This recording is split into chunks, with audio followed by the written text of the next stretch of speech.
Welcome to Thursday Night Knives. I'm your host, Bob the Knife Junkie DeMarco. And with me tonight will be Alex Tissot of Alex's Knifebox on YouTube and Instagram, also co-host of the Sharp Talk podcast.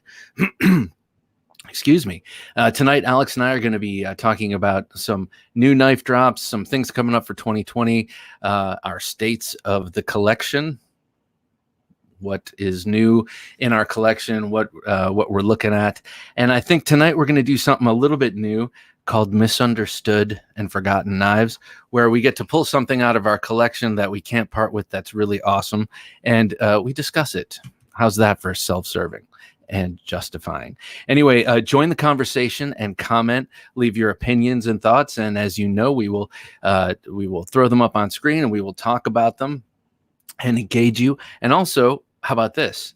If you have a webcam and headphones and a microphone, but most likely your webcam has a microphone, let's see if we can roll you in for a question tonight. We're going to try that. Jim, working his magic behind the switcher, is excited and confident that he can start rolling in guests who have a good internet connection, headphones, and a webcam. So let's see if we can make that happen. That would be very, very cool. What do you say we get into it? And let's just start talking. All right, we have Alex joining us in just a moment. But before he comes on, I want to talk about this. Trolling knife news, as I do every day. I saw that Spencer Frazer retires from SOG. And interesting story about Spencer Frazer. Well, it's not that interesting, but I saw a great interview video with him. It was a two-part interview video with Nut and Fancy, interviewing him several years back, probably 8 years at this point.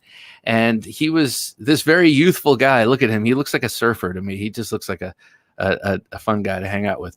Anyway, he found and fell in love with the Mac V SOG Bowie knife that was being made for special forces in the Vietnam War, and so he had a sample of one and had a couple of Japanese OEMs make it for him. This he called his S1 blade, and that's what started SOG knife company. And so 33 years later, he's retiring. And, we've been talking about SOG a lot on this show because I have a bit of a love-hate relationship with them in that I love these kind of SOGs, these cool old, well, this is the knife that started the company, basically. Love those knives, but not so fond of the folders they've put out over the last 10 to 12 years. Well, that whole line of folders has gone through a rehab.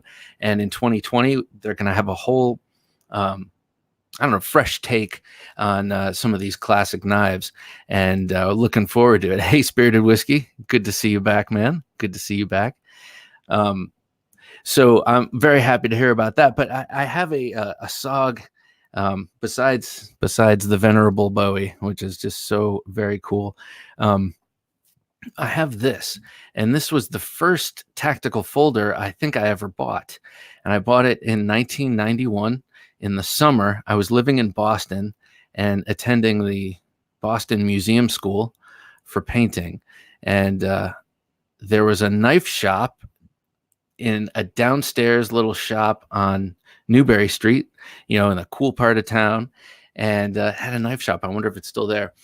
But I wandered in, and they had a whole bunch of these and cold steels, big cold steels that I couldn't afford. And they had this, and I fell in love with it, and I bought it. And I think it's called a Wildcat.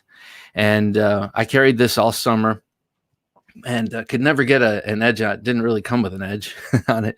And then it took me about 30 years until I could get an edge on this thing. But I just love this knife because I know I can remember exactly when I got it, and it was the first, and it's a SOG. So when I heard that the gentleman who started the company, Mr. Spencer Frazer, was retiring, it made me think of this knife, and he must have been younger than I am now when his company made this knife, and I thought that was cool.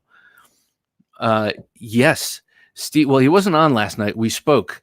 We recorded our interview last night with Super Steel Steve, and then that'll be coming up in 2 Sundays, I believe. Yeah, so that will be 2 Sundays. Alex, how you doing, man? What's up, guys? I'm good. How are you? Great. Good to see you, sir. Good to see you too.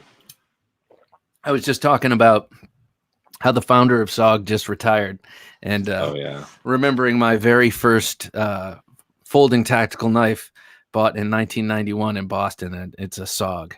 Nice. And so I had to take it out in honor of that guy, Spencer Frazer.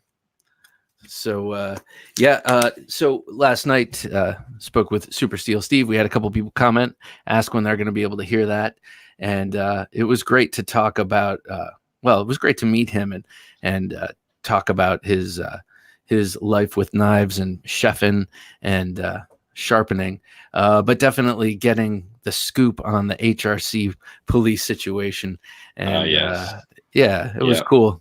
It was cool. My one exposure to Steve was on your podcast, Sharp Talk, and so it was cool to meet him again. Yeah. Steve's a character. He's very knowledgeable. Knows a lot about sharpening edges, knives.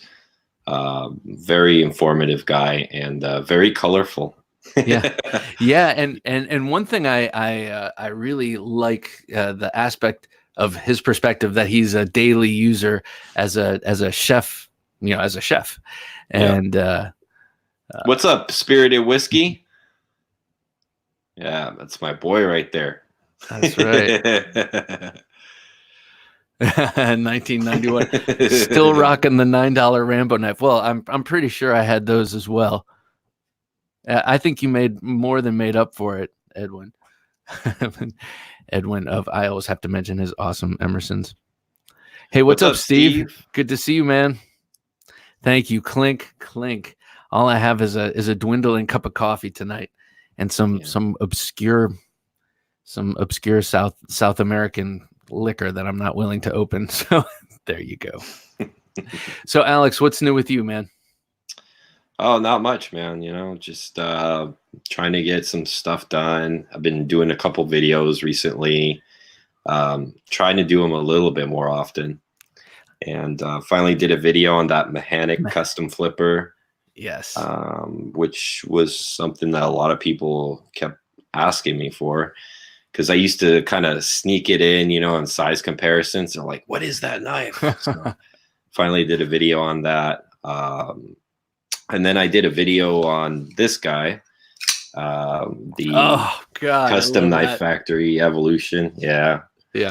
So Mike at CKF actually reached out and said that he really liked the video. He really appreciated it, which was kind of cool. Nice. So I got I don't know if I'm supposed to say it, but I'm going to anyway. So I got an early access to the 520. So I got one on the way. Wow. The 520, that's the Georget? Yeah, the smaller one that's about to come out in February or March or something like that. Let me back up to your video about the evolution. So last time we spoke, I was kind of going off at the mouth about how I thought it was too Strider-esque. But actually, looking at them next to each other, you can definitely see the similarities, for sure. But just in looking in them, but also some of the things you pointed out really kind of differentiated it. I guess there are a lot of knives you could look at the chamois and say it looks like a Sebenza in the same way, but it's for a good reason too. Well, yeah, sure, but when you look at the specifics, they are different enough that I suppose you can, make that difference. Well, I'm glad you brought that up, because I've been speaking to John Sorensen from Rotten Design, and he saw the video too, and he liked it as well. He flat out told me, he's like, yeah, and I didn't have to make any comments or anything. Flat out said, yeah, I noticed you mentioned the Strider influence, and he's like, actually it's Strider and Dalibor. and they're both of my buddies, and that's kind of like the design cue I put into my knives too. But you know, it's no big secret. He was very happy to admit that, you know, that's an influence in there, and it's definitely there. But you know, when you see the knife, like when you're looking at this knife, because of the flare, the thumb hole, and everything, it automatically kind of screams Strider in some respects. But when you actually put them next to each other, they're kind of different knives and for different purpose. And you know, I've come to really respect this knife for what it is. It's definitely a little bit bigger than, you know, what I usually carry to work. But I had to carry it just to kind of get an idea before I did a video on it. And I mean, my hands down, like I tip my hat to Custom Knife Factory, because the fit and finish, the quality, I mean, the action on this thing is ridiculous. Yes, that blade is ridiculous. What is that for? What is that knife for? He didn't, filleting. I mean, that's just a wicked looking blade, and it's all look belly. At that hollow. Yeah, it's just all hollowed out. It comes fairly thin, and the one thing I like about it, it's still got a nice acute point to it. Edwin, I have dibs on that. I think that's too big for him too. Wait. Hang on. Before we get too far ahead, Jim had a graphic up. Someone just scored a deadbolt, and they were speaking directly to you about it. Some pics of a new grill I jumped on today. Oh my God. Oh yeah. He got a deadbolt. So he was just on. I'm sure you might know that, Spirited Whiskey. We just talked to Grant and Gavin Hawk on the show, and we were talking about that knife.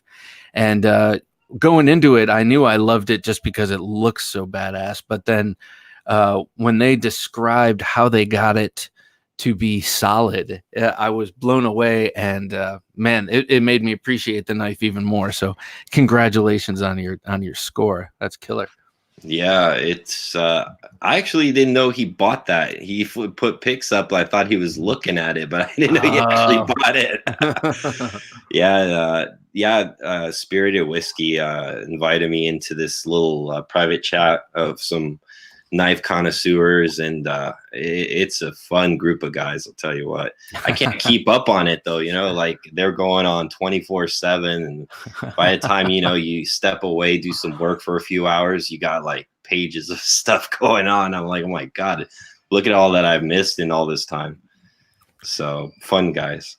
Oh man, I love that. That I've been thinking that through one of our guests we had on here, Mark Zaleski of Knife Magazine. I think through him I can find a local meetup. I think he mentioned something about, but just the idea of getting together with people in the real world, close by, and you know, having knife sessions. I don't know what you even call them, because I've never done one, but like a, you know, just a meet and greet and checking out people's knives. That'd be awesome, you know. But yeah. Well, I actually used to do that before I did my podcast. Every Sunday, instead of the podcast, I had a group of guys. We'd all meet up at this boba shop. And it was kind of sketchy at first because, you know, of course, we're pulling out knives, and, you know, at boba places, the kids go there. So we usually kind of sneak off outside in the corner. Wait, what's boba? I'm on. So boba is like an Asian drink kind of place where they put little tapioca balls at the bottom. You know, it's like coconut teas, coffees, stuff like that. So we go to and they're really hot in California. They're everywhere. So we go to this spot, and basically it started out with like 3, then it went to like 6 of us, then it went to like 10, 12 of us. And some of us would get like, well, me, I usually brought maybe like 3 or 4 pocket knives, you know, like try to keep it low key and one in each pocket or whatever. And then, you know, but some of the guys would bring like a suitcase with like 30 knives in there. And I'm like, Jesus, like, come on, guys, you know. Good and low profile. Yeah. But it was fun. I encouraged like knife guys to do that. You know, if you know there's some local people around, you know, just find a nice little hideout spot where, you know, they don't mind too much. I think after 6 months of doing it, the place just got used to us and didn't care we're pulling out knives, whatever. They're like, oh, it's these guys every Sunday. You know, I'm betting you don't have to scratch too far beneath the surface wherever you are to find a group like that. Where I am, you know, there are a lot of law enforcement and government type people, and I'm sure there's got to be some meetups like that. Yep, for sure. Yes, I agree. Hey, so let me ask you. So I want to talk about a couple of knives that are coming out, and I want to get your take on them. And so, do you know the SE Zancudo? Are you familiar? I'm familiar with SE, but okay. So a few years ago, they came out with an inexpensive 3-inch folding steel frame lock, and it was kind of like an anonymous but well-loved working everyman, you know, everyday knife. Well, they just came out with a fixed bladed version of it. Was it a bit of a spear point profile? Yeah, yes, exactly. Smaller one, kind of looked like a dozer a little bit. Yes. Yeah, okay, I know exactly which one you're talking about. Yes. So they just came out with a fixed bladed version of that, and they bumped it up to S35 VN. Wow. And they're giving you 2 sets of handle scales. One that has, you know, it's just sculpted handle scales, and then the other that has a big oval cutout so you can stick it on a carabiner. And well, so to me, this is interesting because this is the first time I've ever seen SE veer away from 1095 because all their blades are traditional kind of camp blades. And so now they're putting this out in S35, and they're also going to offer it on the SE3. Don't you have an SE3? Weren't you talking about that? I don't have any SEs. No, I haven't. I have one SE. I have an Izula. Oh, an Izula. Okay. Yeah, a little Necker knife. Right. So this is going to be kind of in that same universe. Kind of cool. But I have to say, like, I never liked the Zancudo folder, but looking at the Zancudo fixed blade, which is incidentally spelled with an X and not a Z, I like the way it looks. It looks pretty cool. Very cool. Very cool. And something else I wanted to talk about is Justin Lundquist. Do you know Justin? Oh, yes. Lundquist? I saw the post. Okay. So are we talking about the front flipper that... Yeah. Yeah, that's cool. The Black Void Opus. Yes. I love that name. The Black Void Opus. Well, we were talking about this on the supplementary podcast. In reading the Knife News article about his creating this Black Void Opus, he starts going off on how he's playing with the positive and negative space, and the internal experience is the external experience, and he starts really talking like an artist. And I went to art school, so like to me, this is he was really going down the rabbit hole with this design. I think it's beautiful, personally. It's very sleek, and but I just love all the description. And we were talking about how you add a story to something, and suddenly it's more interesting. Absolutely. Absolutely. Everything from your organic eggs from happy chickens that roam around in the yes, look at that. There it is. Yeah. Yeah, he's been coming out with some really interesting little knives. I'm very impressed with his designs. So when you look at this, Alex, in the closed position, especially apparent in the sort of bottom aspect shot, you can't really see the flipper part. I mean, you can see a tiny extension of the blade tang there. Right. So I like how subtle it is. Yep. And he was one of the first with the Feist, to go mainstream, to take a front flipper mainstream with the Kaiser Feist. And so I think he's got to jump on this somewhat enigmatic way of opening knives. It kind of feels like a fad, kind of feels like it's not going to stick around. I don't know. Maybe it will. Maybe it won't. Yeah. Regular flippers, I guess, at the beginning had that. But front flippers have always been around. As long as there have been Emersons, there have been front flippers. Well, I mean, technically, this thing it's a traditional flipper because the flipper's at the top.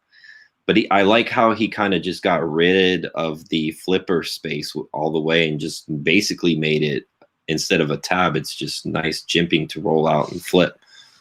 And I think it was really quite smart and very artistic, and all the lines of that knife flow really nicely. So I like it quite a bit.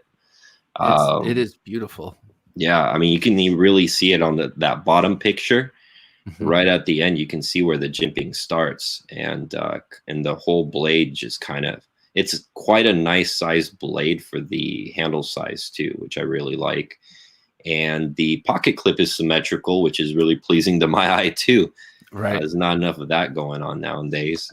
Oh, wait. Please elaborate. Oh, I'm not gonna get it because I'm gonna start getting into nitpicking. I don't want to do that. But okay. But to your eye, a symmetrical clip is better than something that follows the contours of the handle, is what you're saying. Yes, or I like it positioned right center because I guess I have a little bit of an OCD personality in some respects. It's no fad. All right, Steve, Yeah. you need to justify, sir. Maybe this will play into the knife fight. Maybe it's front flipper versus flipper. We were going to do something. Thomas says, I let martial artist and knife designer Steve Clement know that you are live. Maybe he will come online. That'd be awesome. That would be awesome, man. Thank you, sir. The more the merrier. It sounds like someone who's in our camp. Justin Lundquist, that Black Void Opus, he's also coming out with an OSS dagger, which is like a little lapel dagger that the spies used to carry in World War II. Oh, you know what I'm talking about? Yep, I saw it too. And it's got a little bit of G10 to give you good grip right up at the top. Yeah. So it's like if someone's like, hey guy, he's about to clean your clock, old school style, and he has you up against the wall, you just reach under your lapel of your sporty jacket, and the rest is history. So one last thing, he's coming out with this cool little thing called the Contrail. Justin Lundquist, we're still talking about him. He's got this, so he's blown up. He's got two coming out with Wii and one coming out with Kaiser. Kaiser, of course, came out with his Feist a couple of years ago, but this thing, it's got a 2-inch blade. It's in their Vanguard series, and it's their first Vanguard knife that is not VG10 but is 154 cm, which I love. Big fan of that steel. 2-inch blade. It's a happy, like friendly looking little liner lock, and you need to open boxes in front of the pastor. You use that, I guess.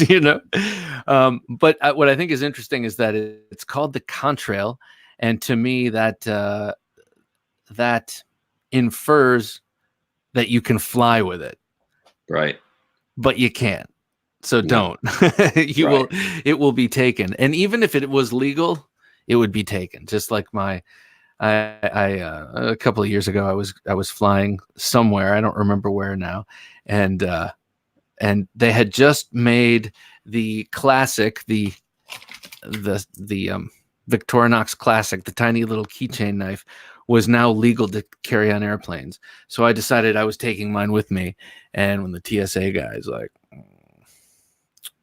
starts looking at it, and I'm like, I start reading the code, it's allowed and blah blah blah and this and that, and he's like, oh really? Oh, I didn't know that. And he puts it back in my bag and hands it to me, and I walk, and on the plane I'm like, let me get my little thing, and I look for it, and it's gone. And the guy had palmed it, he's like, oh, sure.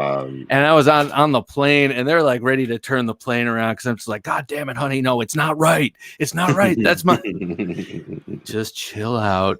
So yes, even if it is legal, don't take your Justin Lundquist Contrail on the airplane with you.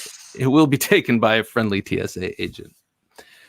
Spartan knives. Spartan knives? Yes.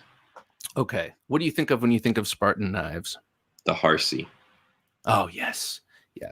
The Harsey folder. Yes. And of course their fixed blades, the dagger. They have some pretty unique, awesome designs. That new dagger is also a Harsey, actually. Yeah. I love his designs, but and he's a guy I'd love to talk to on the Knife Junkie podcast. Yeah. But when I think of Spartan knives, I think of beautiful fixed blades, unique look, expensive.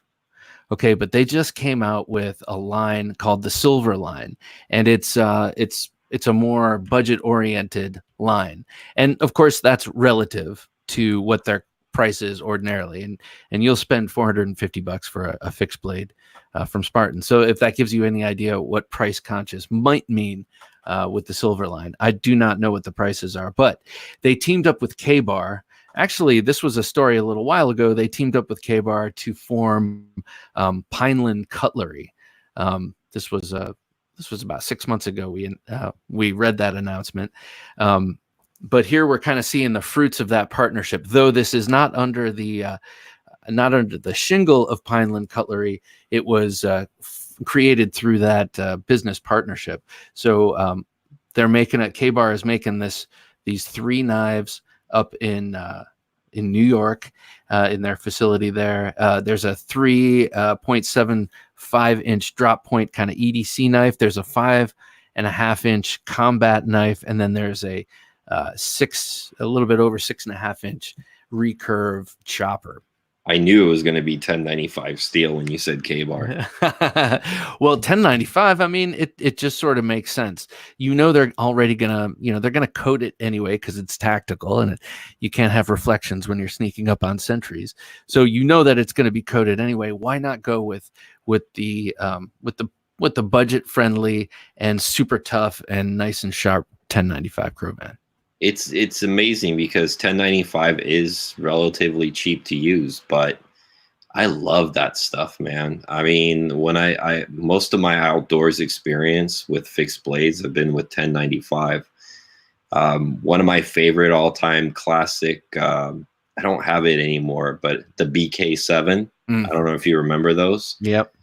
The Becker design. I mean, that knife went through hell. I still have the bigger one, the BK9, and that's the big Bowie with the thumb ramp and all that. Yeah.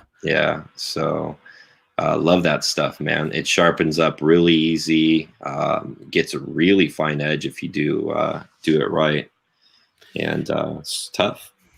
So Thomas just said that he thought Spartan and RMJ are good designers. Do you know RMJ? Yep, RMJ Tactical. Man, oh man, they got me early on with their tomahawks and their warhammers and their I mean, those things are just incredible, and I love his designs, and he's begun his foray. I say I can't remember his name. Is it Ryan Johnson? Ryan? I can't remember. Well, Mr. RMJ, I've invited him on the show. I didn't hear back, so I'd like to hear back from him. But he, has begun to do knives, and they have a solid line of knives now, and they're all beautiful and elegant, save for the karambit. Personally, I'm not crazy about his karambit design, but every other knife they've put out, I just think is awesome. Yep. Absolutely. I agree with that. So yeah, Spartan, I look forward to getting one of, they have the Ronin out. Are you familiar with the Ronin? That one I am familiar with. Yeah, Lam. He's the guy who designed it. He's a special forces Green Beret guy that I was introduced to through that show, Knife or Death. You ever watch that show? Yeah, the Forge and Fire kind of spin-off. Yeah, it's like the Blade Sport. Yep. Blade Sport show. It's so funny. Yeah, I like it, man. The competitors kick the door open. They go in there so serious, And they're and then the Travis is the guy who tests the blade before, they go out and they do this crazy obstacle course with their blades, and he tests them out. And he was a Forge and Fire. I think was he a champ? I don't know if he won it, but I know he was a contestant at least on Forge and Fire. Yeah, I like that guy. He was on a couple of times, and I think he's known primarily. I think he builds grinders. Oh, is that right? I think so. But I love they kick the door open, they come through, and I'm like, you're not going anywhere with that katana, And then they get to the third obstacle, and then they're all winded, I'm just like, I didn't consider what chopping through a 2x4 with a katana might be like, because I didn't want it to break. There's some knife makers that go on that show too. I don't know if you're familiar with what's that fixed blade maker's name? Man, I'm drawing a blank. One of the they have a fixed blade called a 1911. Come on, guys, in the comments, help me out here. They Are you talking about a Matt Martin? no. Well, there are knife makers on there that go and compete, actually. And one of them I talked to on the Facebook groups. Their group is called like the Brotherhood or something like that.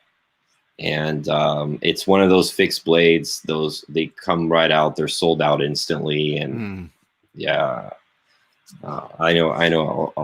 I'll find it. Damn it. All right, moving right along. Alex, I'm ashamed. Yes. So I wanted to talk lastly, in terms of new knife stuff. I want to talk about Spyderco. They had their first product reveal of the year. You know how they do this, their new system. Yep.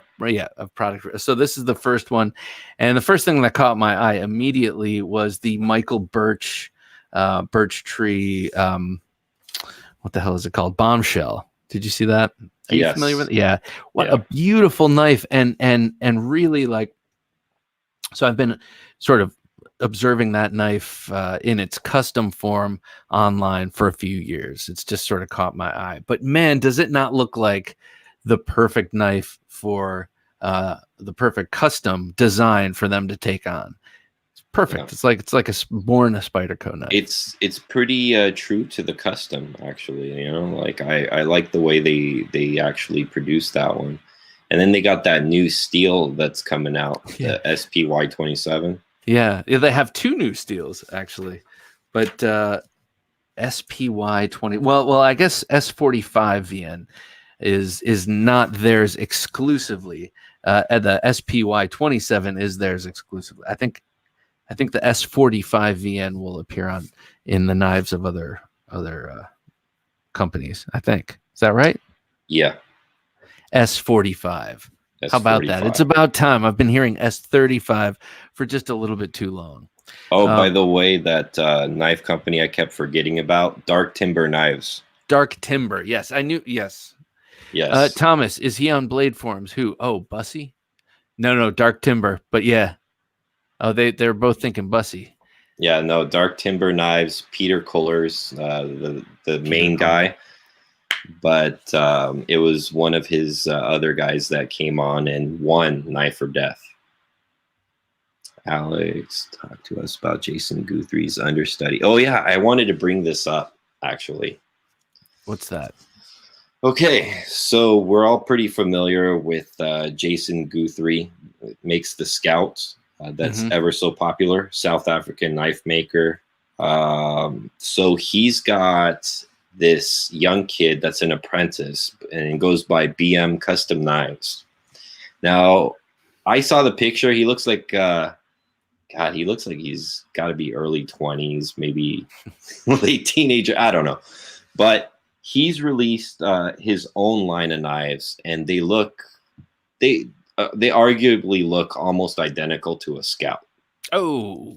Now, Jason Guthrie actually promoted this guy that his books are open for the first time, and said, check him out, check out his knives. He's my student. He knows my way of how I make things. And he's done maybe little subtle differences. So what I noticed in the difference is the handle shape is similar, but slightly more simple. The clip is very similar too, but just doesn't have that Y shape like the Scout does. So his books, I actually try to get on just to support, because I love Jason's stuff. So I figure I'll just jump on and buy a knife from this kid, see what it is. And I saw a lot of nasty comments, actually, because of how similar the knife looks to Jason's. But it was fully endorsed by Jason, and Jason jumped on. A lot of people were like, well, it looks like a rip off of a Scout, and, this and that. And then Jason actually jumped on and said, everybody has to start somewhere. And everybody has to kind of get a chance, so, and he's my student. This is a Spirited Whiskey is bringing up what I was going to ask you. What are the blade shapes? I mean, to me, handles can look similar, because all hands look similar, but the blade, the Scout Wharncliffe blade, is so unique. I was going to ask you, how does this guy differentiate in terms of his blade shapes? Well, I didn't see him make a Wharncliffe. His drop point looked very similar. But however, he made a very nice looking Tonto blade, which looked a lot like a Sabenza Tonto blade, I guess you could say. So if you guys ever seen a Tonto Sabenza, it looks kind of like that on a Scout frame, which was the model I was going to order. So it's very similar, but when you got the knife maker himself, who's the teacher of this kid, endorsing it, like, give this guy a try, Yeah, you got all these people ripping on him. It was just kind of sad to see, but it doesn't even matter because he filled up his books in one day anyways. well, if you look at it in an old school way, how Edwin wants to know the name of this guy so he can check him out on Instagram. BM Knives. BM Knives, or BM Custom Knives. But in the old days, a sculptor or a painter came out of someone's atelier, they came out of someone's shop, and they've been painting for that person for years. They're going to come out of that shop painting in the same style, because for years they were painting the horses and they were painting the ground and the trees and all the stuff that wasn't, the important stuff. So they are going to develop a similar style. Same thing with a knife maker, and as their career progresses and their artistic vision progresses and they're away from their mentors and all of that, and they mature, things will evolve in their own ways. Right now, he's in that environment, so you can't bust too hard on someone like that. And from the pictures that I saw, not only is he taught by Jason, but it looks like he's using his shop. So the pictures, even like the way like the books are open, it was all the same font like Jason's. So he's literally like using the same tools, probably the same grinders, the same everything. And if the tooling's done in a certain manner, the knives are going to look very, very similar. You know what you could do if you were devious? You could have a situation like that and then sell all of your seconds through the name of your apprentice. Right? I'm not saying, I'm in no way saying that that's what's happening. I'm just being devious. I think it was really cool, man. I'm definitely looking forward to seeing what that kid can do. If he's doing like Jason quality stuff. Again, Jason has made a knife that I could have sworn had some kind of machine work to it. Wow. And he flat out had to correct me and tell me, everything's done by hand. I'm like, how? I have this thing in my hand. There's no way. How do you get these lines like this? Well, this is part of your collecting ethos. It seems like it's not just about you and the gratification of having a knife you like. It's also about the stories or the people behind, what's being made. You seem to be a maven. You like to cultivate young talent, and I think that's important. There need to be people like you, because otherwise everyone's going after those who are resting on their laurels and nothing new comes out because no one's taken a chance. Right. Speaking of new things coming out, another cool Spyderco that's coming out, the Watu. I don't know if you remember the Chokwi, but I never got one. Do you remember that knife? It's like a triangular shaped blade and I always thought that was cuggly, cool and ugly, Yes. And actually the blade shape, now that I think about it, is much like the malware and is much like the now I can't think of what else I was thinking of, but it's got that long triangular. Well, anyway, they're coming out the Watu, which is a shortened version of that. It's a 3 1/4 inch blade, and it's got 20 CV steel. But here's the weird thing: it's the carbon fiber G10 laminate thing. What? Why do they do that? That's kind of ridiculous. Like, to me, G10. I mean, carbon fiber. Personally, aesthetically, unless you're getting something cool and marbled or unique and different, that weave thing is not like attractive necessarily. So why would you just like but that's a matter of taste. Some people think it's attractive, and so they would like to see that laminated on top of regular G10. I would rather have the benefits of carbon fiber and have actual carbon fiber and suffer the look, or just have G10. I'm with you 100%. Yeah, I couldn't have said it better myself. I'm not a fan, but you know, who am I? Yeah, well, and especially when you're going to be paying 20 CV Spyderco prices, you know. Yeah. There's a lot of new stuff. Did you see Kershaw's new line of stuff? Oh yeah, with the a budget belly song? That was pretty interesting. Yeah, the blade shape of that is very cool. I thought of the Bally song. Speaking of Kershaw, I just ordered. I just bought a knife from a BladeForums member, a little Launch 9.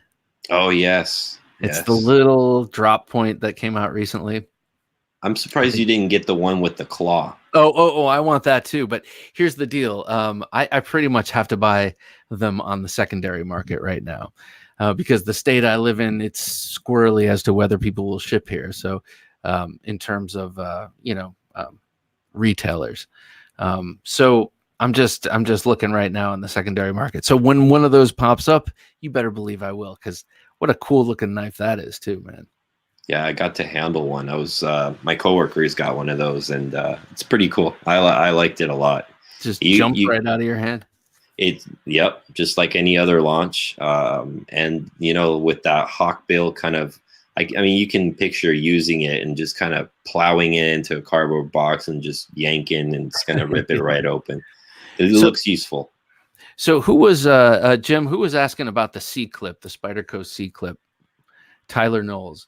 I don't know what that is. Is that an in the waistband style clip for a fixed blade knife? If so, I haven't, and I would like to, because I feel like that. I feel like that arena of carry could be helped out a little bit. I frequently carry in the waistband with one of those little straps that comes over and goes around the belt, and that's fine, but it's a little awkward, and I don't know. The more innovation, the better. Yeah. Excuse me. Got to wet the whistle there. So yeah, those are the things I wanted to talk about in terms of new knives. Okay, I have not, Tyler. I will. I should check that out. It seems like it might be up my alley. I think so. Yeah, because it's fun to carry fixed blades. You know? Yeah.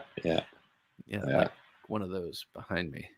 So, what do you have new in your collection these days? What's going on with you? New in the collection. I've been getting on a lot of books. I'm still waiting on that knife from Ukraine, which I'll bring out later in one of our future hangouts here. You know, I've been laying low, but I did manage to finally. I haven't paid for it yet, but it's a personal friend, and he's holding it for me. I finally landed a Spectre, a Holt Spectre. So, yeah, and I'm not getting fully ripped off on the deal, so it's all right. You know, it's a $740 knife I'm getting for $1,000. So whatever. So what is the appeal of the Spectre? Haven't held one, and frankly, I haven't watched too much in the way of videos, because the design personally just doesn't grab me. But I want to know about it, because it seems to be a well-loved knife, and that's usually for a good reason. Yeah, you know, the Holt Spectre is something that I'm not going to be able to comment on too much, since I myself have never held one either. Okay. But I've been fascinated with the whole mystique. I mean, everybody and their mother wants one, and they're selling for double the price. And now they're just about to discontinue that knife, so everybody's losing their mind, which means they're going to go for $2,000. I can see it already. How they play with us, sir. How they play with us. They got a new model. I don't like the new model quite as much. But I was always intrigued with the Spectre. I always heard about the action, the adjustable detent. and the really nice CNC work on I it. was going to say there's some beautiful milling. I know that. Yeah, so I didn't get a Damascus or fancy one or anything like that. It's pretty standard. It's got a milled out handle. It's all silver with some bronze hardware, so it's not going to be super fancy, but it'll be V3, and we'll see how much I like it. If I don't like it, it'll be pretty easy to flip. That's for sure. You say V3, is that the third batch, the third iteration? Third, yeah, it's the third version. So they've gone through 3 kind of I don't know, revamps, I guess you could say. Okay. So there's version 1, which was their first one, and then version 2, they did some upgrades, and I think the adjustable detent came out then, if I remember right. And then the current version had some other new upgrades, which I'm not 100% familiar with, but there's apparently some differences. Although I hear a lot of purists say they prefer the V2. So Of course. I'll look more into it. Purists do. They're like, I like this band before anyone, Yes. before anyone liked them. I've been experiencing something interesting. This is like a therapy session. I've been experiencing something interesting, which is I'm like, I'm feeling a little a malaise right now where I'm like, yeah, I could buy that, or I could buy that, or I could buy that, or I could buy that, and they would all be cool. But I'm feeling a little bit complacent. And in a moment, that's actually why I want to bring up a forgotten or misunderstood knife. I think it's important to look at your collection and remember that you worked hard for every dollar that it went into every knife that's in your knife case. And even if you don't carry it, you need to appreciate them, otherwise, what are you doing? You're just hoarding, Mm-hmm. But recently I've been feeling kind of like, yeah, I really want an Ultratech Tanto, because that blade to me just looks like a scalpel. It looks like a precise, perfect little blade. But I'm just, that's how I'm feeling right now. However, I did get my XM18 reground by Josh at Razor Edge, and now it's by far my sharpest knife. It is like a razor. Great name. And now I'm like, maybe I'm going through a regrind stage. Maybe I have the knives I want and I don't have the blades I want. Am I going to get over this soon? What's going on? No, you're not. So I mean, I don't know. So from me, myself, I've gotten to the point, and I used to be a huge car nut, and all my life I was building cars, and I could never leave anything alone. Like I had to modify everything I owned. I think I'm still like that, but not quite as bad as I used to be because of all the child and the knife hobby and whatever. But knives have become that for me too. And there's gotten a point where I look at knives just like you do, and I'm like, I could go and buy that, but it's not grabbing me. I'm not excited like to hit that button and say buy now, like I don't have to have it. And so like you, I've looked to some of my stuff I already have and send it out to get pimped out. And I've actually enjoyed that more, because when I buy like a production knife or something that comes in a box, and I know there's like 300 or 400 of them or 1,000 of them just like it, I want to personalize it. I want it to make it my own.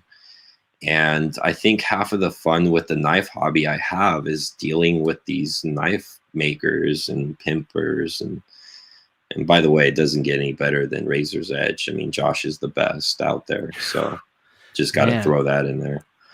Well, but that's my thing on it. Josh turned my XM18 into the finest slicer I could have imagined, and it's just kind of a funny contradiction to tradition, conventional wisdom with that knife.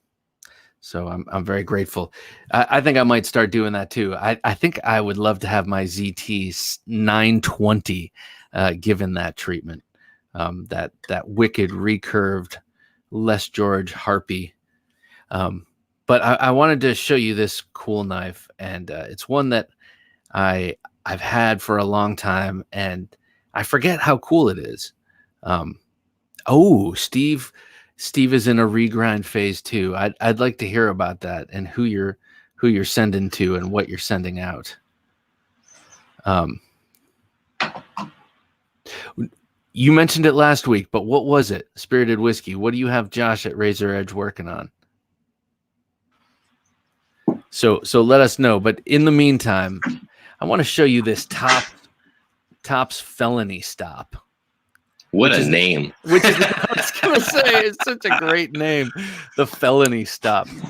This is designed by Lacey Zabo, who knows his way around a felony. No, he knows his way around a fighting knife, and he's designed some extremely unique and cool knives.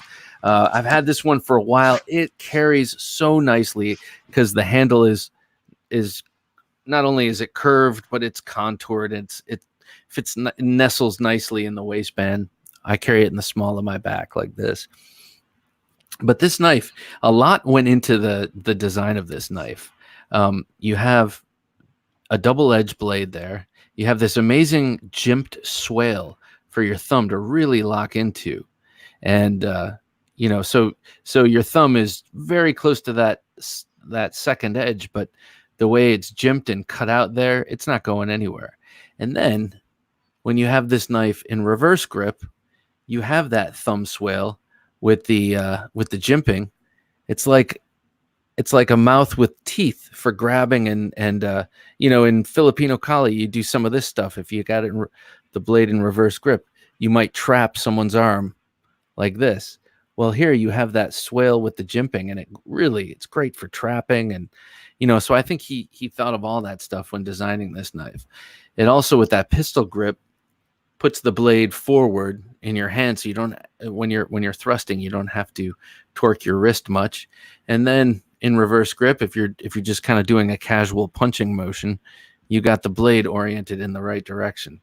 That's rad. Yeah, this is a great knife, man, and it's small and it hides away nicely, and misunderstood and forgotten. But I'm gonna start carrying it again. I like how he put like the thumb ramp in there so that when you stab an opponent, your thumb goes in the cavity as well. So you feel the warmth.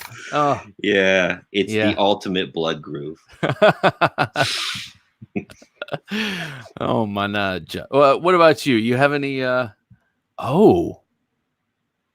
Steve has been regrinding his own stuff. I have my own grinder. Oh, wow. Helping new makers. How cool. Oh my gosh. All right. So there you go. You have a grinder and you have the skill and ability to take one of your knives and make it the greatest thing. Send him a start tackle. Very cool. That's going to be beautiful. That's going to be beautiful. Nicely done. Yeah. His and he takes beautiful pictures of the stuff he makes. Yeah. Oh, yes. I think you should. I bought my brother one from, Topps has a whole bunch of really cool little tactical knives like this with weird designs. And they have one called the Cockpit Commander. And it's it's kind of like this, kind of the same size. But your finger goes through a hole. And it looks like a kind of a double-edged, really short Bowie. It's so cool. They just have so many cool little things like that. Oh, yes. Indeed, Edwin. Yes. Looking forward to the 31. Are you looking forward to the Sebenza 31? I kept saying, that's a really, really sweet knife. I like the upgrades that they did to it, and but I'm not gonna get rid of my 21. No. But then, now I'm starting to, with the oversized bronze washers and all the ceramic D10, all the upgrades are pretty tempting to get one. I don't know. I wasn't going to buy one at first, but I'm going to see. I'm going to wait till one of my friends buys one first, or maybe stop by Recon one and handle one when they come out. All right. So my big question for the evening is this. I was going through all the things I wanted to talk about, all the cool little drops, and I've been lusting after the two Cold Steel releases with the crisp blades that I sort of had a little premonition of, or at least spotted the hint in one of the videos that those would be coming.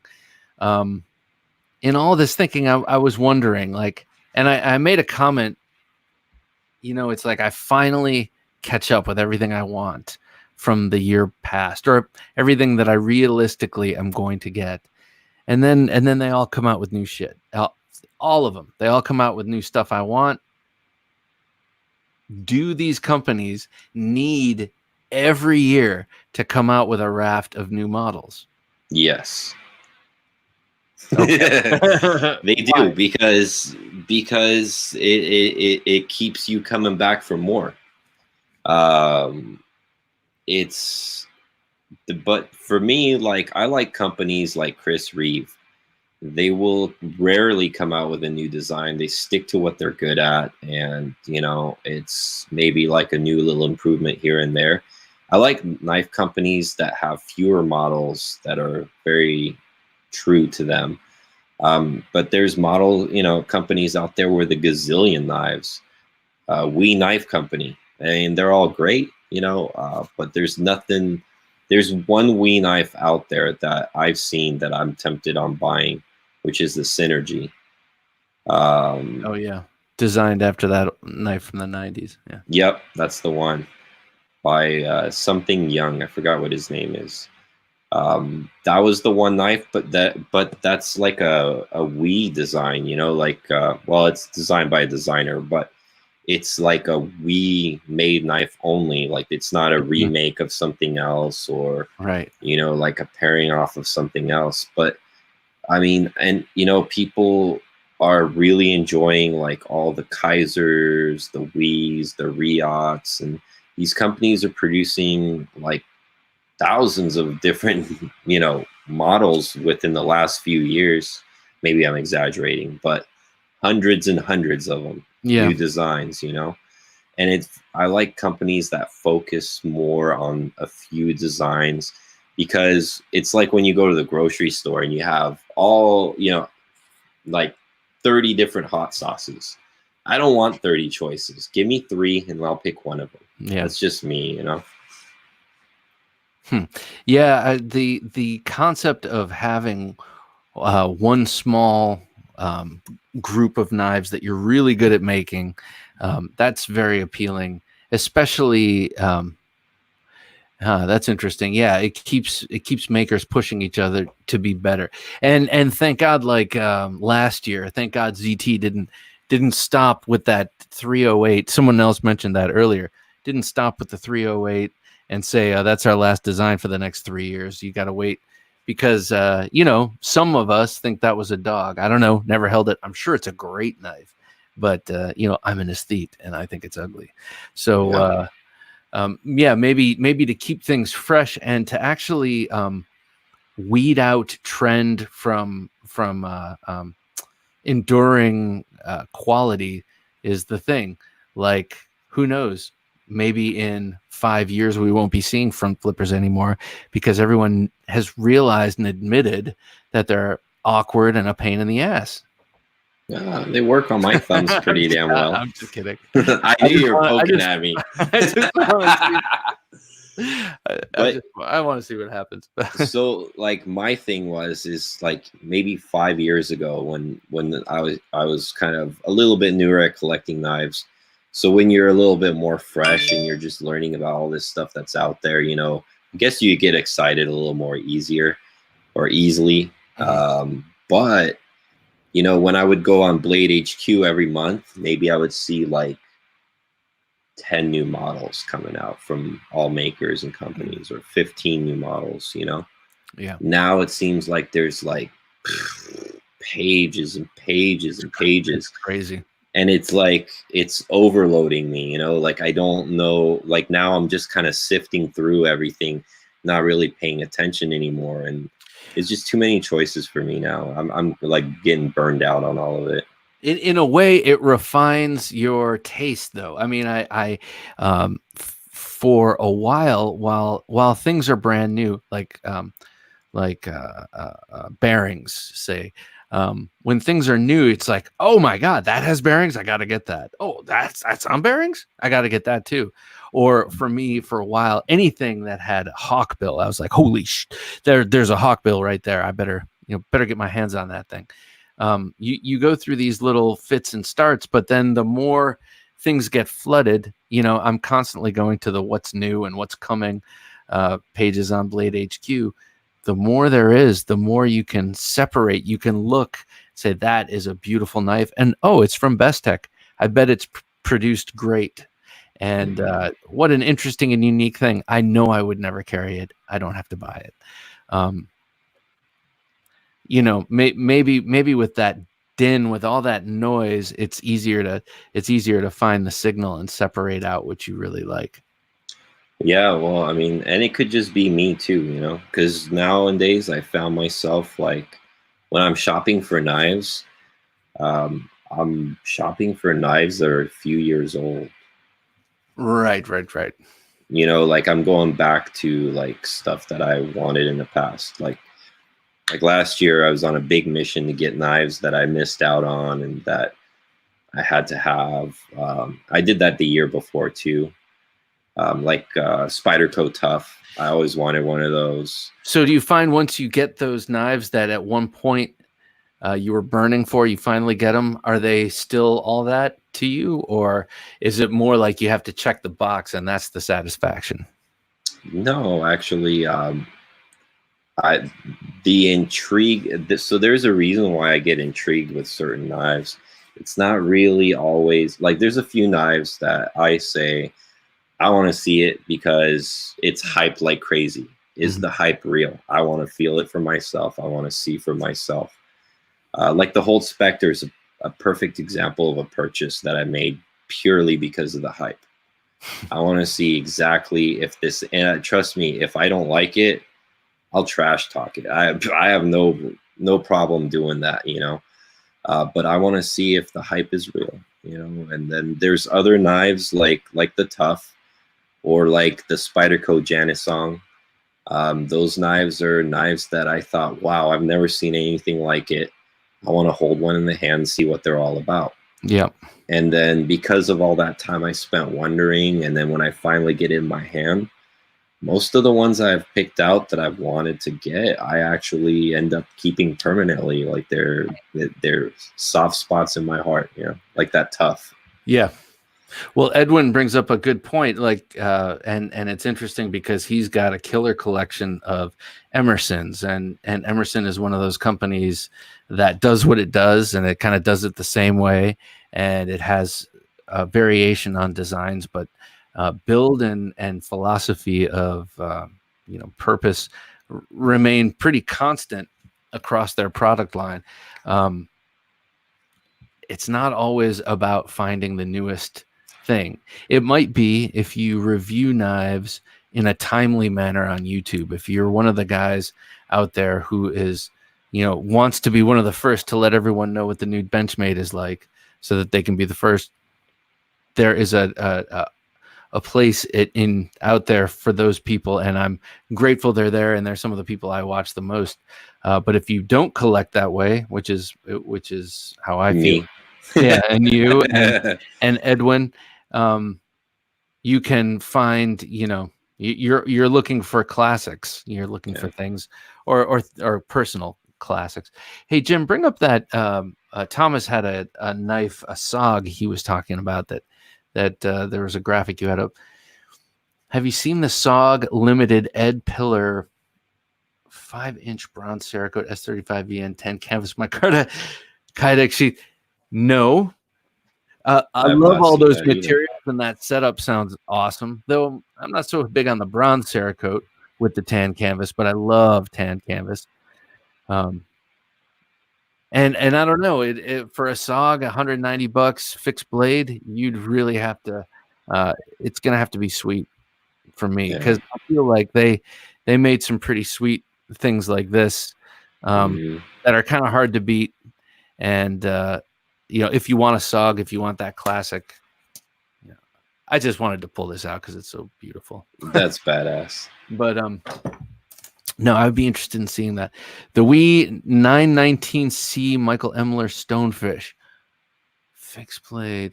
Is that the 20 CV too? Is that the one with the no? I don't know this knife. The Stonefish. I like aggressively styled fixed blades. Yes, so do I. I like the for $190, it's a steal. Well, 20 CV fixed blade, I wouldn't disagree with that, you know. Well, I think he's talking about the S35EN SOG, if I'm not mistaken. So it looks like we're to the knife fight portion of the evening. Before we do, can I ask Ed one question? Yeah. So I know Ed's like an avid Emerson collector, and I know he owns one of these, and I've always wondered, is the Emerson custom, does it really feel like a different knife than his production? And I'm not talking about like the materials, I'm talking about like the pivot, the function. Is it run on like plastic washers, nylon washers? That would be something I'm really curious into. I'd like to know that too, because I've been actually stopping myself, but I've been wanting to DM Edwin about where he finds all these knives, all these Emersons, because he's got what seems like a pretty good handle on where to get them. With the beautiful green micarta and the titanium bolsters and the hand ground blades.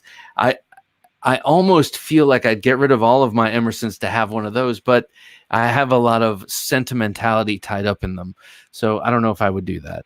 But that is definitely something I'd like to look into. So I was thinking we could debate custom knives versus production knives tonight. Okay. What do you think? I thought you were going to do front flipper versus conventional flipper. oh, wait. You're right. You know what? We can do either. Well, wait, custom versus production, that's low hanging fruit. Let's do traditional versus front flipper tonight. Jim, sorry, you're gonna have to change that graphic, but I opened up this can of worms. I think I'm gonna have to close it down. So I think you should defend front flipper. Okay. Well, actually, I should, because that would be the more difficult argument for me. But in this case, I think I want to hear what you have to say about it. So I'll let you start. Oh man. Clearly a front flipper. Oh wait, I'm gonna do it like Bob. Thank you for having me on this forum today. It is my pleasure to sit here and discuss the front flipper versus traditional flipper, and I feel that the front flipper is a superior setup than the traditional flipper. Now, when I put a knife in my pocket, I don't like to feel the tab sticking in my thigh every time I sit down if I'm not wearing some loose Levi's. And therefore, a front flipper knife is superior to me because there's generally no flipper tab sticking out the back of the knife. And generally, front flippers have smaller tabs, or maybe even just jimping. The other thing that I think a front flipper is superior to is the... no, I can't say that. It's definitely not easier to operate. Oh God, I'm so bad. If we would have done production versus flipper knife, I would have done way better. Or custom versus production. That's because you have no defense, man. I really don't. Well, I'd like to start my words. Or am I cutting you off? I'm sorry. Do you have something else you'd like to say? The defense rests, Your Honor. All right. Well, if I didn't have more to say, I would rest my case on this. If it ain't broke, don't fix it. But the front flipper, it's cute. It's a good distraction. It's a good distraction when your regular flipper just isn't doing it. And maybe that's a generational thing. Maybe you can't hold, maybe a regular flipper can't hold your attention. The regular flipper is clearly the historical choice for a reason. The physics of how a traditional flipper launches the blade out is superior to a front flipper. Whether you are running it on bearings or on washers, it is there and it is always ready to come out. Now, the front flipper is oftentimes confusing to the user. They don't know, should they use the side of their forefinger? Should they try and bring their thumb up and use their thumb? Exactly what should they do? And if it's if it's at all a pointy or short blade, you might find that learning curve to include blood. So for that reason, I would say the traditional flipper is optimal, not only in the experience of deploying, but also in the experience of not cutting yourself. God, that's so true. So the Busker, the knife that you love so much. Yes. That was the first front flipper I ever bought myself. The first time, and at that time, that was kind of a fairly more expensive knife to me, like, $600 and $700, something like that. Mm-hmm. And it was my first knife with Damascus on it. I was so freaking excited. So I'm sitting there in my backyard, in my chair. I light a cigarette. And then while I'm smoking, I'm looking at this beautiful clip and this beautiful Damascus pivot color. And I'm like, my God, what a really sweet knife. So I put my thumb on the flipper and I go to flip it however I thought that might be done. And I just launched the thing on the ground. Oh, shit. And scratched the Damascus pivot color. The clip was fine, but I scratched the pivot color. I don't know how I didn't scratch the frame. That's brilliant. And so that's why that knife got sent out and completely redone. Oh, really? Really? Yeah. A little OCD. I respect that. It's like you can't live with that. I mean, it's one thing. I lived with it for like a year and a half, but every time I looked at that scratch in the light, I would look at the Damascus in the light, and then I would like see that scratch. I'm like, God. Eventually, you decided the performance was compromised. Well, yeah, absolutely. It was no longer, high speed, low drag. Right. Okay, so Edwin's getting back to you, and then we're gonna wrap this up. Same washers, hand fitted, hand built, so it feels different. And then it's the custom grind. Yeah, that is beautiful. And classic micarta look. I'll make a vid and send it your way. That would be awesome. I think those. I love Emerson knives. It's always been a soft spot for me. But the customs are just, oh God, they're just gorgeous. So. I threw it. Yeah, trying to front flip it, I did. And let me tell you, I learned real fast how to front flip knives very well. So, Shamwari, yeah. I've never held it and worked it, but it looks like everything about that knife is absolutely dialed in. So, anything else you'd like to get out, Alex? This is your forum, sir. Well, I mean, it's going to be an interesting year as far as knives coming out. I'm very, very interested to see. I like what I see so far because I'm on like some of the email alerts. I've been seeing the production knife companies. ZT, interestingly enough, has come out with another new design. I don't love it. I don't even really like it, but I like the fact that it's something new and different. Mm-hmm. So they're trying their damn best, which is cool to see. So that's pretty much it. I'm just looking forward to see. I don't think I'm going to be shopping as heavy as I did last year. Mm-hmm. I'm going to continue on my journey of the less known knife makers out there. That's going to be my focus this year. And if you guys haven't yet, subscribe to my channel. Oh, yeah. You got to check out Alex's videos on YouTube. Of course, check him out on Instagram too, but really it's his YouTube videos they're awesome. They get really into it. You get to see the knives and I love the comparisons. And there's just commentary, and you really get your deep take. So check out those videos. Also, they're nicely shot, and that ain't nothing. Yeah, thanks, Bob. You got it, man. Well, that about does it for this edition of Thursday Night Knives. I want to thank Alex Tissot of Alex's Knifebox for coming on and joining me tonight. And thank you for tuning in and watching and joining the conversation. If you haven't yet, like, comment, subscribe, and share. Do the same with Alex and his videos.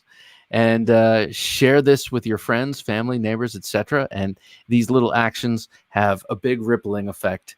So please help us out in that way. So for Alex Tissot and Jim at the Switcher, I'm Bob, the Knife Junkie DeMarco, saying, don't take dull for an answer.